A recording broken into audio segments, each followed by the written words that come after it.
Hello viewers, জানিয়ে দেব আমাদের হাতে থাকা সর্বশেষ আপডেট আন্তর্জাতিক বাংলা সংবাদ শিরোনামগুলো যেগুলো নিয়ে আলোচনা হচ্ছে। লেবাননে অতর্কিত হামলা চালাতে ইসরায়েলকে সমর্থন দিয়েছে যুক্তরাষ্ট্র, বললেন খামেনি। জানিয়ে দেব লেবাননে ঢুকে হামলা চালানোর ইঙ্গিত দিল ইসরায়েল।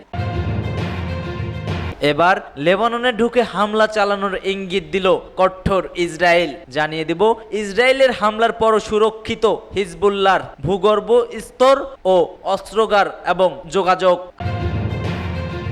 আরও থাকবে পাকিস্তানে শিয়াম সুন্নি সংঘর্ষ, নিহত 30 জন। জানিয়ে দেব সর্বশেষে তাইওয়ান প্রণালী দিয়ে প্রথমবারের মতো যুদ্ধ জাহাজ চলাচল করছে জাপানের। এতক্ষণ শুনছিলেন সংবাদ শিরোনাম, এবার বিস্তারিত। কে কোথা থেকে আমাদের ভিডিও দেখছেন জানিয়ে দেবেন এবং ভিডিওটি ভালো লাগলে অবশ্যই একটি লাইক করবেন, সাবস্ক্রাইব করে আমাদের সাথেই থাকবেন। আপনাদের একটি লাইক, কমেন্ট ও সাবস্ক্রাইব আমাদের কাজে উদ্বুদ্ধ করে। লেবাননে অতর্কিত হামলা চালাতে ইসরায়েলকে সমর্থন দিচ্ছে যুক্তরাষ্ট্র। খামেনি বলছেন, যুক্তরাষ্ট্রের ক্ষেত্রে ইসরায়েলি শত্রুরা অত্যন্ত আধুনিক অস্ত্রে সজ্জিত এবং তাদের পাশে রয়েছে যুক্তরাষ্ট্র। লেবাননে ইসরায়েলের ব্যাপক হামলা শুরুর পর প্রথমবার এমন মন্তব্য করলেন ইরানের সর্বোচ্চ নেতা। অন্যদিকে ইরানের প্রেসিডেন্ট মাসুদ পেজেশকিয়ান এক সাক্ষাৎকারে আল জাজিরাকে বলেন, আমাদের প্রশাসন 2015 সালে পারমাণবিক চুক্তিতে যারা জড়িত ছিল তাদের সঙ্গে আলোচনায় ইচ্ছুক, কিন্তু এই আলোচনা পুনরায় শুরু করার জন্য যুক্তরাষ্ট্র সদিচ্ছায় দেখানো থেকে বিরত রয়েছে। মাসুদ আরো বলেন, যুক্তরাষ্ট্রের সঙ্গে আলোচনায় বসতে আমাদের কোনো সমস্যা নেই। এছাড়া খামেনি তার ভাষণে জানান, আমার নেতৃত্বে ইরান বিশ্বের সঙ্গে আলাদা হয়ে পড়েছে বলে যে সমালোচনা চলছে তা সত্য নয়। এ নিয়ে খামেনি বলছেন, আজ আমাদের এমন দেশগুলোর সঙ্গে যোগাযোগ এবং সম্পর্ক যেখানে বিশ্বের জনসংখ্যা অর্ধেক বাস করে। ইরান ন্যাশনালের প্রতিবেদনে বলা হয়েছে, এমন দেশ বলতে তিনি রাশিয়া ও চীনের কথা উল্লেখ করেছেন বলে মনে হচ্ছে।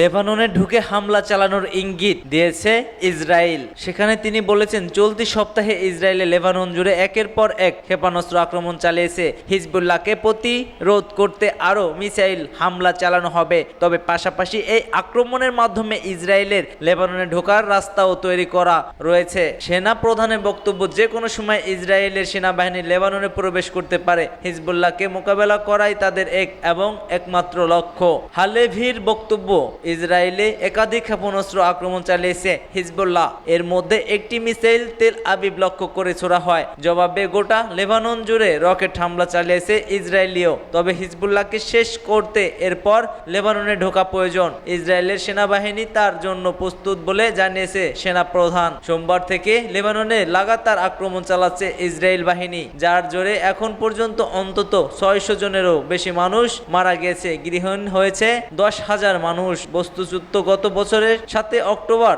ইসরায়েলের সঙ্গে হামাসের সংঘর্ষ শুরু হওয়ার পর থেকেই হামাসের সমর্থন ইসরায়েলের আক্রমণ চালাচ্ছে হিজবুল্লাহ। তাদের জেরে লেবাননের পাল্টা আক্রমণ শুরু করেছে ইসরায়েল বাহিনী। সূত্র এনএন। ইসরায়েলের হামলার পরেও সুরক্ষিত রয়েছে হিজবুল্লাহ অস্ত্রাগার ও যোগাযোগ। নমনীয় কাঠামোর চেতই অফ কমান্ড, বিস্তৃত সুড়ঙ্গ নেটওয়ার্ক এবং গত 1 বছরের ক্ষেপণাস্ত্র ও অস্ত্রের বিশাল অস্ত্রাগার গড়ে তোলার কারণে হিজবুল্লাহ ইসরায়েলের হামলার সামনে উঠে পেরেছে।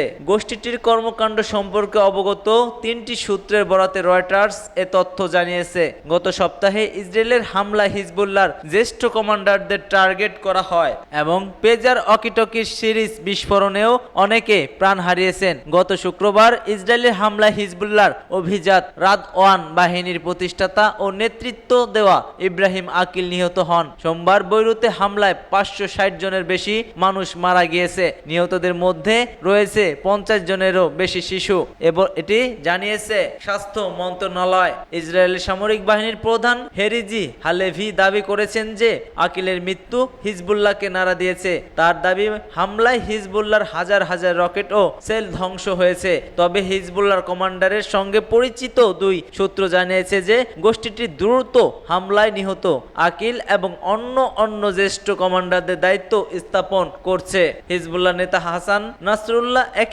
আগস্ট একটি ভাষণে বলেছিলেন, যখনই কোনো নেতাকে হত্যা করা হয় তখন দলটি দ্রুত তার শূন্য স্থান পূরণ করে ফেলে। হিজবুল্লাহর একজন কর্মকর্তা রয়টার্সকে বলছে, যোগাযোগের ডিভাইস হামলায় 1,500 যোদ্ধাকে আহত করেছে। তাদের অনেকেই অন্ধ হয়ে গেছে বা মারা গিয়েছে।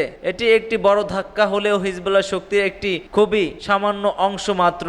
শুক্রবার মার্কিন কংগ্রেসের একটি প্রতিবেদনে গোষ্ঠীটির যোদ্ধার সঙ্গে 40 থেকে 50 হাজারের মতো বলে উল্লেখ করা হলেও নাসরুল্লাহ দাবি করে লক্ষাধিক যোদ্ধা রয়েছে এই সংগঠনটিতে।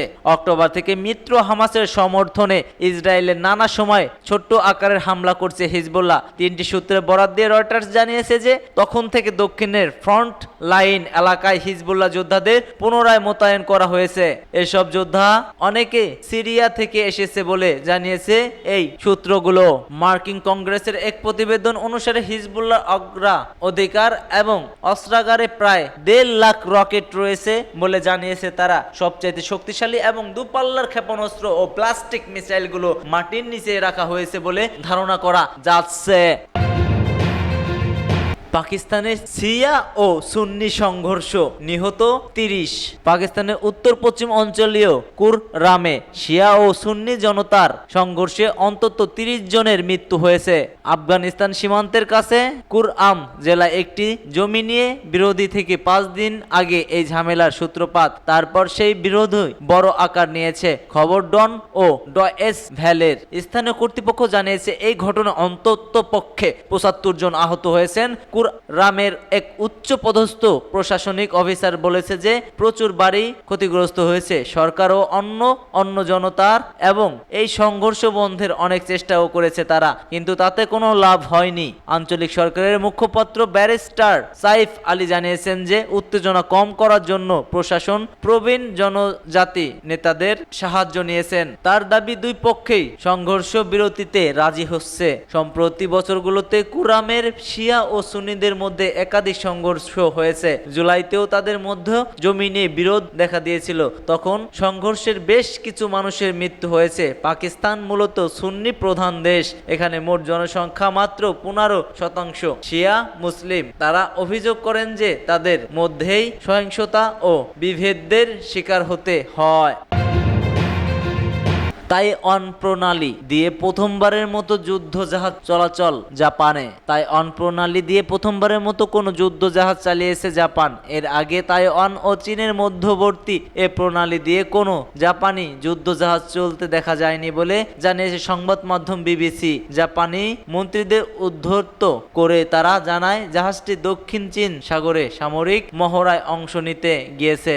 জাপানি সংবাদ মাধ্যমের খবরে বলা হয়েছে যে এস সাজা নামে একটি নৌ স্টার তাইওয়ান প্রণালী দিয়ে উত্তর থেকে দক্ষিণ দিকে গিয়েছে। জাহাজটির সঙ্গে ছিল অস্ট্রেলিয়া ও নিউজিল্যান্ডের আরো 2টি জাহাজ। বিবিসি বলছে, তাইওয়ান এবং তাইওয়ান প্রণালীতে চীন নিজেদের ভূখণ্ড হিসেবে দাবি করে, ফলে তাদের সঙ্গে ঝামেলা এড়াতে একটি এলাকা দিয়ে চলাচল এড়িয়ে আসছিল জাপান। প্রথমবারের মতো তাইওয়ান প্রণালী দিয়ে জাহাজ চালানোর এই পদক্ষেপ তাৎপর্যপূর্ণ। তবে বিষয়টি নিয়ে তাইওয়ান ও চীন কেউই কোনো মন্তব্য করেনি। অবশ্য চীনা রাষ্ট্রায়ত্ত সংবাদ মাধ্যম গ্লোবাল টাইমসের এক খবরে পরিচয় প্রকাশে অনৈচ্ছিক একটি সূত্র বরাতে বলা হয়েছে, জাহাজটি তাইওয়ান প্রণালী অতিক্রম করার সময় পুরো পথ জুড়ে সেটিকে ট্র্যাকিং করেছে চীন। উল্লেখ্য, যুক্তরাষ্ট্র ও তাইওয়ানের ভাষ্য প্রণালীটির শিপিং ও বাণিজ্য রুট। এটি আন্তর্জাতিক জলসীমার অংশ এবং সর্ব ধরনের নৌযানের জন্য উন্মুক্ত। তবে এ বক্তব্য কখনোই স্বীকার করে না বেইজিং। এদিকে সম্প্রতি এশিয়ার বাণিজ্য সমৃদ্ধ জলসীমার যৌথ সামুদ্রিক নিরাপত্তা পদক্ষেপে সম্প্রসারণের সম্মতি হয়েছে যুক্তরাষ্ট্র, অস্ট্রেলিয়া ও ভারত জাপান সমন্বয়ে গঠিত কোয়াড জোট।